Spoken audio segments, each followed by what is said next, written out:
Слушате Дневникот на Сител. Во студиото со вас Славица Арсова. Добро вечер, ви благодарам што сте со нас. На почеток гледаме кои настани го одбележаа денот. Позитивна оценка од ЕУ за првиот круг од претседателските избори. Се очекува фер кампања и мирен изборен ден на 8 мај. Прва критика од Ковачевски до Ахмети. Не се прави Европски фронт без ниту едно европско знаме и со извици од едно анахроно време од пред 24 години. Мицковски порача дека Дуи оди во опозиција. И Дуи ќе оди во опозиција и мора да одговара за сето она кое што го направија изминативе повеќе од 2 децении.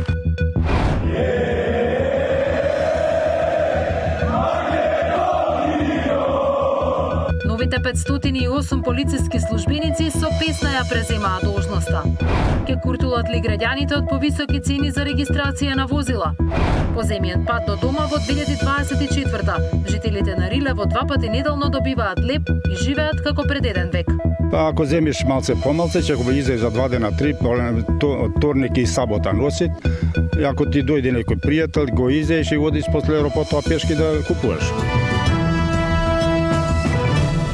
Ги читаат ли граѓаните партиските програми на политичките партии? Дали партиите воопшто ги објавуваат и што пишува во нив? Може ли да се следи нивната реализација по формирањето на новата влада?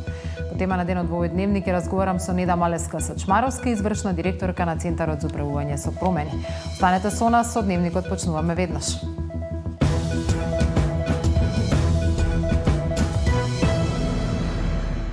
Шефот на делегацијата на Европската унија во земјава, Дейвид Гир, оцени дека првиот круг од изборите за шеф на државата поминале во генерално мирна и демократска атмосфера, што беше и прелиминарна оценка на наблюдувачката мисија на ОПСЕ ОДИХР.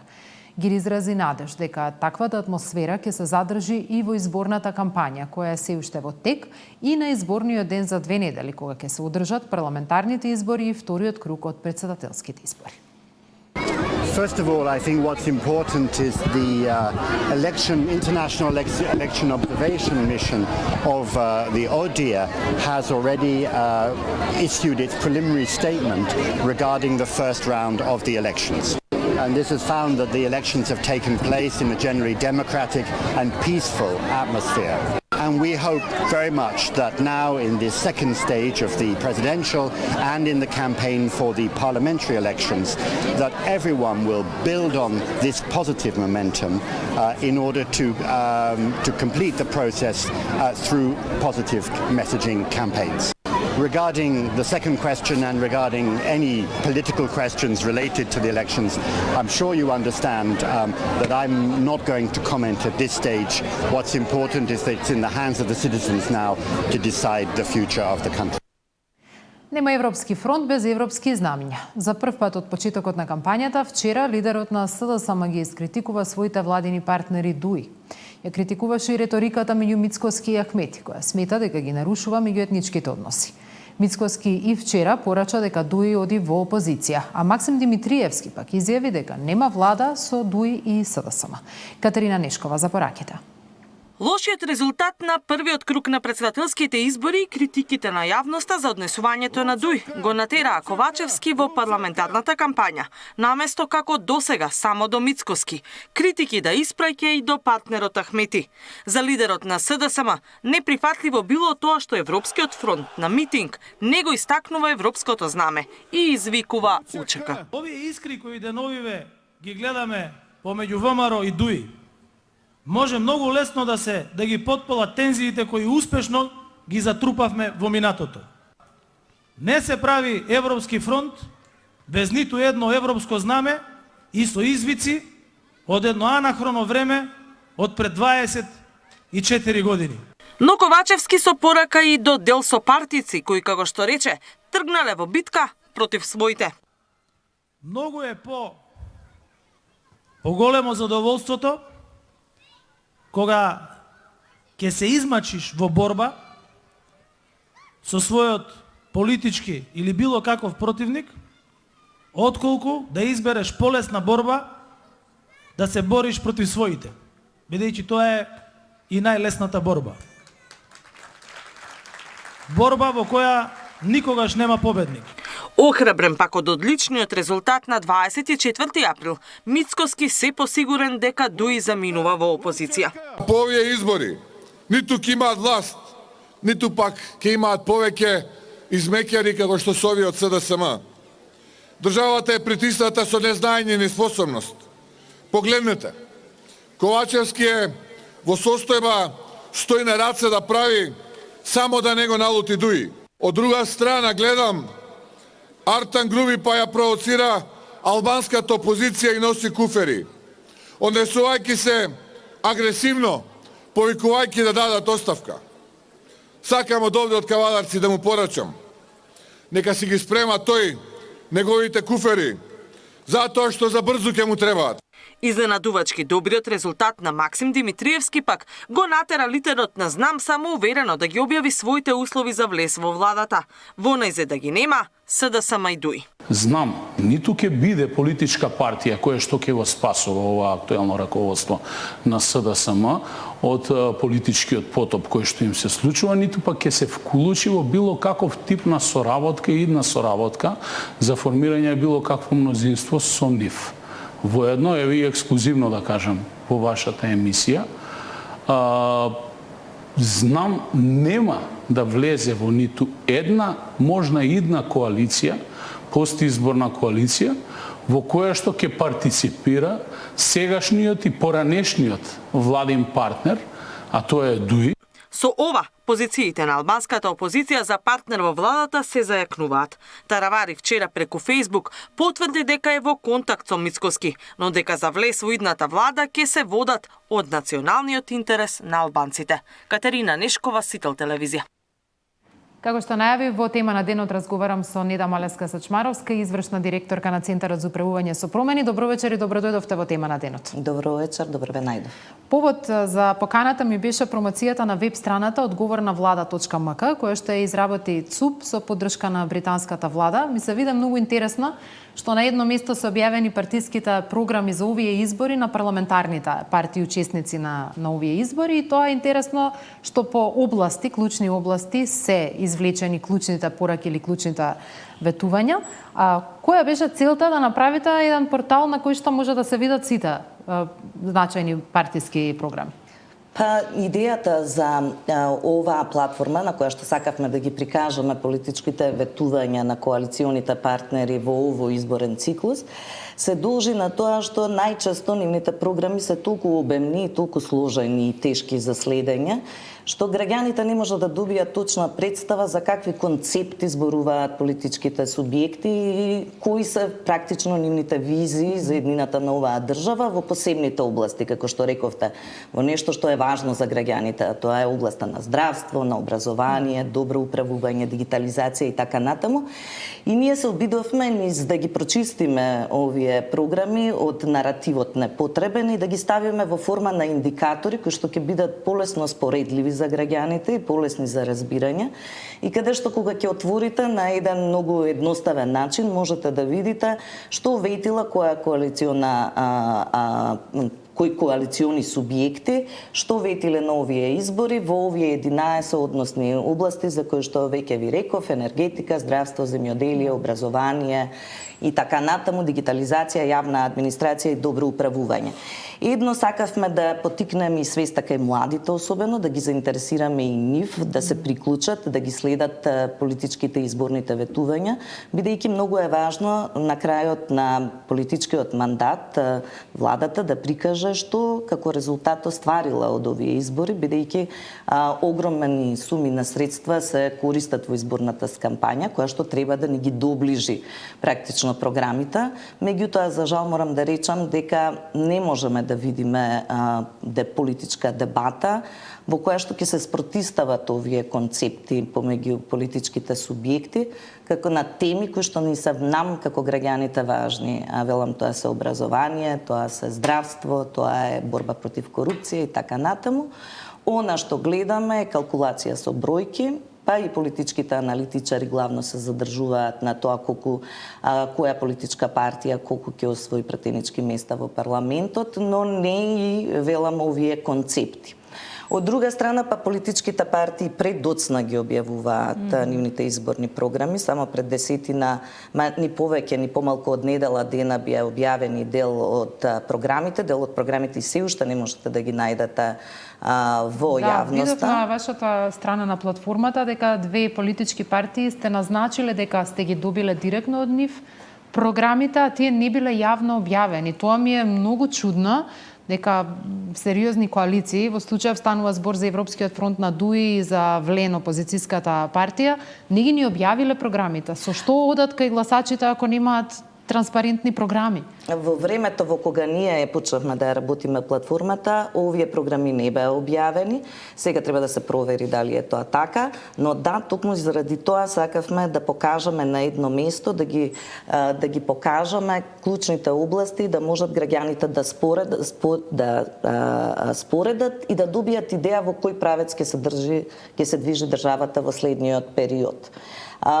За жал, велам, до избори, периодот до избори е прилично краток во следниве 80 дена и не сум сигурна дека ќе имаме можност да слушнаме за овие концепти во јавноста, во етерот, низ медиумите, не само на партиските митинзи каде што доминантно присуствуваат членовите на политичките партии, туку и ние граѓаните, пошироката јавност, да слушна како се спротивставени овие концепти и каква иднина ние имаме во државата. Ние сме во една долга кампања. Кампањата, иако формално е кратка, 20 дена, сепак нели партиите многу подолго време се борат на сцената и излегуваат со одредени идеи, замисли, визии. Меѓутоа, во право сте дека еве јас и како новинар и после толку слушање партиски пресконференции надпросечно зборувам повеќе од еден граѓанин кој не мора во тој обем да биде запознаен, пак не можам да кажам пример што конкретно која политичка партија ќе направи во здравството. Дали некој е за клинички центар нов кој што ќе биде во Волково, или некој е за реновирање на постечки, значи недостасува, како што велите, конкретна информација и добро е да постои платформа на која може да направат граѓаните споредба. Е сега прашање е колку можат граѓаните да станат заинтересирани за следење на програмите, колку може на било кој начин да се измотивираат. Одредени анкети покажуваат дека само 3% од граѓаните во моментов се заинтересирани за читање на партиските програми. Дали причината е што им се недостапни во смисла на сублимирано најважните, како што велите, мерливи индикатори, најважните сектори, не може да очекуваме дека тие ќе седнат и војна и мир програма ќе исчитаат кога може да изберат литература по свој избор наместо партиска програма. Да, за жал и нашите истражувања потврдуваат дека граѓаните единствено како најважниот суверен му ја даваат власта, му ја делегираат власта на одлучување на една политичка партија на избори, а не ги користат сите оние други инструменти на демократско управување како што се поднесување на граѓански иницијативи, петиции и така натаму. Напротив, еднаш за време на избори ќе се одлучат за која политичка партија ќе гласаат и понатаму. Дури ми се чини недоволно ги држиме отчетни и одговорни политичките партии што испорачале визави програмските ветувања. И тоа ни е идејата во следниот период. Оваа платформа ќе претрпи промени и ќе се обидаме да ја прикажеме програмата на владата, на коалиционите партнери, откако се разбира мандатарот ќе го изложи своето експозе пред парламентот и ќе се воспостави политичката програма на идната влада во 4-годишниот мандат, да се обидаме да им ја доближиме повторно на граѓаните, за да може да ги држат поодговорни, поотчетни и институциите, и владата, и оние кои што ги управуваат. И мислам дека таа одговорност и отчетност во испорака на резултати е нешто што ни е неопходно, бидејќи целиот фокус во нашето делување е постојано на стратегии, постојано на програми кои што ги имаме мноштво на број, ги имаме околу 70 на стратегии, меѓутоа не можеме да утврдиме кои се приоритетите по кои ќе се движат сите институции, оние кои што ги зацртала владата, ќе речам, бидејќи нивната програма на оние кои што ќе дојдат на власт треба да е легитимно избрана од граѓаните и треба да биде поддржана и од администрацијата, и таа треба точно да знае кои се владините приоритети, и парламентот треба да знае кои се владините приоритети и да може да ја предпостави законодавната агенда. Многу е битно програмата низ вакви јасни индикатори, вакви јасни цели, кога ќе биде определена, ви дава предикција каде ќе се трошат најголемиот број на финансиски средства, бидејќи вие можете да видите каде се инвестициите во здравство, во инфраструктура, во енергетика, односно каде ќе идат најголемите пари од буџетот. Преку следење на програмите и од страна на вас, новинарите, и нас, граѓанскиот сектор и граѓаните, владата ќе биде поотчетна да испорача резултати. Мислам, сметаме, идејата на целата оваа концепција е точно тоа и ќе го намали потенцијалниот ризик за корупција, бидејќи кога имате силен систем на мониторинг и на следење, помала е веројатноста дека ќе имате врз буџетот, дека ќе имате одредени излевања каде што не било планирано. Точно така. Зборот отчет и отчетност не ни е непознат и сега владите после 100 дена, после една година, после целиот мандат даваат некаква форма на отчет, но дали секогаш кореспондира отчетот со она што било претходно планирано, ќе можете ли да го мониторирате тоа? За жал, затоа сме тука да ги подсетиме дека не е отчетот тековното работење на институциите, дали набавиле софтвер. Ако да земам еден пример кој што сериозно ме загрижуваше во изминатите години, оваа влада донесе одредени политички приоритети околу оптимизацијата на јавната администрација и тие политички приоритети можете да ги видите сега и во програмите речиси на сите политички субјекти, овие кои што ги обработуваме. Сите велат оптимизација, ние имаме 55 нови институции до 2022 година, само во една година до 2023, последниот извештај на МИОА покажува дека имаме 17 нови институции кои што ги воспоставила владата. Тоа значи дополнителни ресурси, луѓе, позиции директорски, заменички и така натаму. Да, што никако не кореспондира со идејата за оптимизација на јавната администрација. Или ако сте ветиле во предизборието дека ќе донесете закон за висока раководна служба и ќе ги професионализирате овие највисоки структури, граѓаните очекуваат дека тоа ќе се случи на крајот на мандатот. Министрите даваат отчет, меѓутоа отчетот, велам, не е директно поврзан со овие политички ветувања. И тој отчет е за тековното работење и затоа е овој потсетник, бидејќи сметаме ако програмите на политичките партии на владата не се мониторираат од сите страни, тие нема да се спроведат, а не се спроведуваат најчесто заради тоа што не се мониторираат. Да, вообичаено се разликуваат владината програма и партиските програми, затоа што владината програма треба да биде сублимат на плановите на сите коалициски партнери, така што сигурно ова што сега го гледаме ќе претрпи некои промени. Се направи еден обид кај нас за воведување на оние мандатни писма до министрите кои треба да дадат јасна насока што премиерот како нивни шеф очекува тие да спроведат во мандатот кој што им е доверен како членови на владата. Колку сметате дека е тоа еден од начините да знаеме полесно и да следиме што треба да реализираат и дали тоа го реализирале во својата работа? Благодарам, многу важно прашање од многу аспекти кај нас, особено бидејќи станува збор за коалициони партнери во власта. Се разбира дека политичките програми треба да се единствени кога ќе поднесат програмата во собрание и кога премиерот, мандатарот ќе ја брани пред пратениците. Кај нас проблемот, на неколку работи сакам да се задржам, кај нас проблемот е исто така што нашиот деловник и законот за влада не предвидува понатаму и отчет на мандатарот пред собранието. Овој аспект за кој што мора да се регулира во следниот период, овој аспект за кој што вие говорите, мандатните писма, е фантастичен пример од Британија и од зимите на Комелвелтот. Значи тука имате и канадскиот систем е сличен, каде што се засилува централната координација на владата и отчетноста према граѓаните, но и према премиерот како едно координативно тело, дека испораката на резултати е важна за сите коалициони партнери. Мислам дека мандатните писма исто така на граѓаните даваат едни јасни одредници, бидејќи тие се кратки, се на 2 страници и ги дефинираат приоритетите. И се друго се разбира што може институциите и владата да испорача е добро, но ги утврдува клучните приоритети. Ако сте кажали инфраструктура, толку патишта ќе се изградат, тука е клучниот приоритет. Ако сте рекле дека ќе изградите болница или дневни центри, клучните приоритети се тоа, како ќе подобрите економијата и така натаму, и секој министер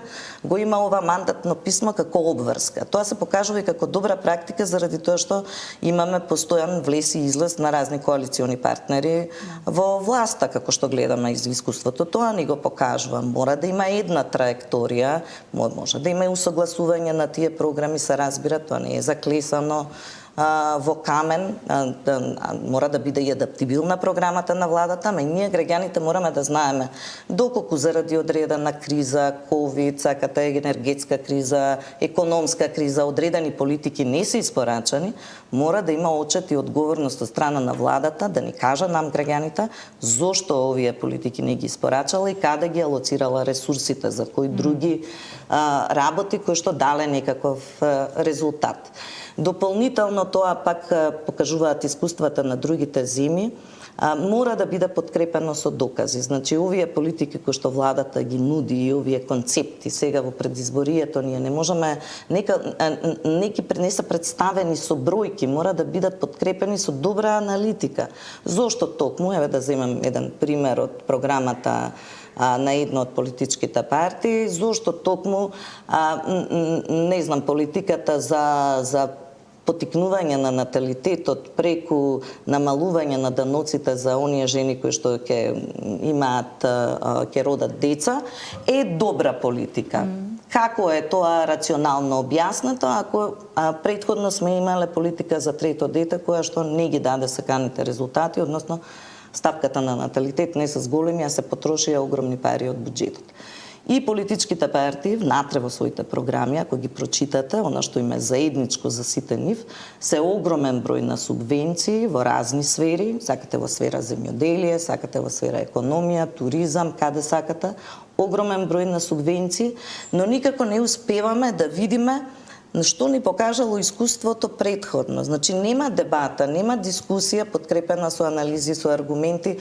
Добро, дали тие субвенции до сега вродиле со некаков плод и ги подобриле стопанството, економијата и така натаму, и дали можеме да направиме нешто друго, нешто поразлично, да оптимизираме, да иновираме, а сепак да ја поддржиме економијата и добросостојбата на граѓаните. Неда Малеска Сечмаровска, благодарам. По изборите и по формирањето на владата се надам повторно ќе дискутираме за тоа колку јасни приоритети се поставени, колку транспарентни може ли да се следат. Благодарам многу за гостувањето. Ви благодарам и вам на поканата.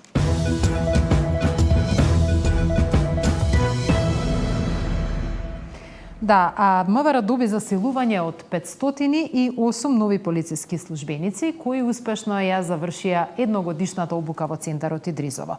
416 мажи и 92 жени ќе бидат дел од македонската полиција. Новите полицајци со песна ја преземаа функцијата. На министерот Тошковски му ја отпеа Бисер Балкански. Тамара Дичовска.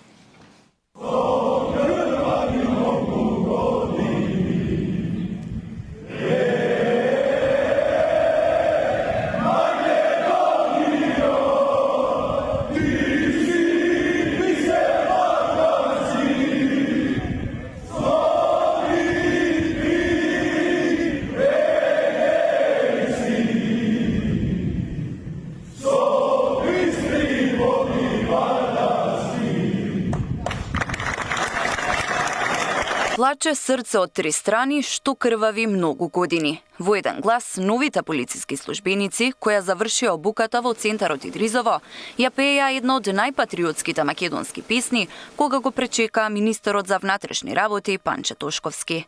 МВР доби заселување од 508 нови полициски службеници.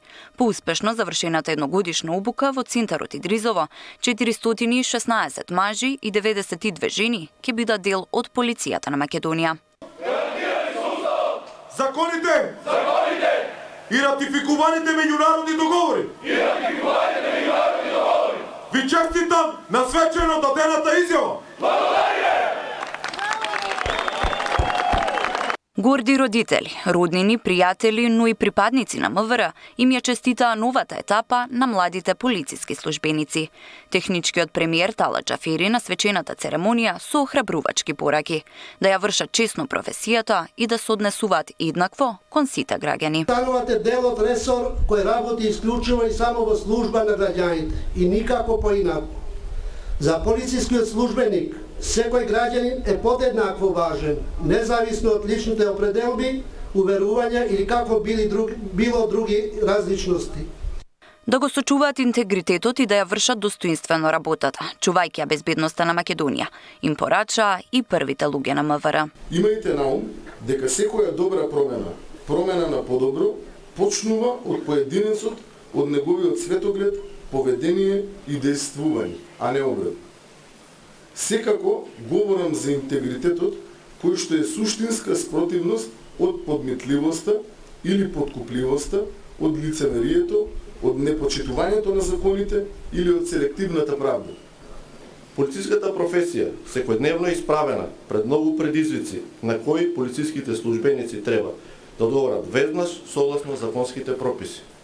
Но истовремено представува благороден животен пат, достоен за гордост и почит со секој постигнат резултат како сервис на граѓаните во нивна заштита. За најдобар од генерацијата 2023-2024 беше прогласен Андреј Тодоровски, на кого му беше доделена и свечена плакета од председателот на владата. Тамара Дичевска, Сител телевизија. Извори од комисијата, која во понеделник треба да носи одлука, велат дека полисите за осигурување на возила при регистрација сепак нема да поскапат. Детали има Наташа Мерсовска. Во понеделник ќе се врати старата цена за осигурување на возилата, дознава Сител. Поскапувањето за 15%, кое го донесе Националното биро по барање на сите 11 осигурителни компании, на владина комисија за автоодговорност ќе се поништи, велат извори од комисијата. Дека е неоправдано донесена одлуката за зголемување на цените, вчера реагира и од Министерството за финансии и од Агенцијата за супервизија на осигурувањето. По извршените актуарски пресметки, утврдено е дека зголемувањето на цената со дадените образложенија не е оправдано, реагира од АСО. Од финансии во соопштението наведоа дека премијата за осигурување, која плаќа осигуреникот, ја утврдува владата на предлог на комисијата и таа останува непроменета. За поскапувањето реагираше и вице-премиерот Битики. На својот Facebook профил напиша: "Згрозен сум од зголемувањето на сумата на задолжителна осигурителна полиса од страна на осигурителните компании. Ова може да се толкува и како директен атак или политичко мешање на компаниите за осигурување, бидејќи тарифникот со тие зголемувања 2 пати е доставен до владата и 2 пати не е одобрен на владина седница. Ова е манипулативен начин со кој надвор од предвидената процедура осигурителните компании изнаоѓаат начин да ја зголемат цената на автоосигурувањето на грбот на граѓаните.